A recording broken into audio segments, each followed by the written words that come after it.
On behalf of Expert Village, this is Sonia. Ziplocs. I love these things. These are the best things to take.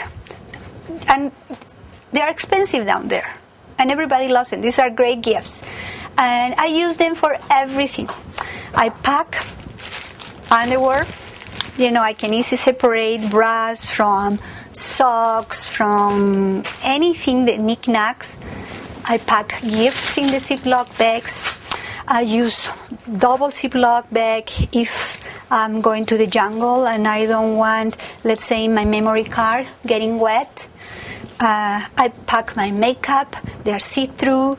You name it. I use my Ziplocs for everything. If I'm hungry, I can buy a small snack there. And usually, it's very expensive to get a plastic bag in Peru. So you go to the market, they're going to wrap the fruit or your sandwich, many times just a small piece of paper.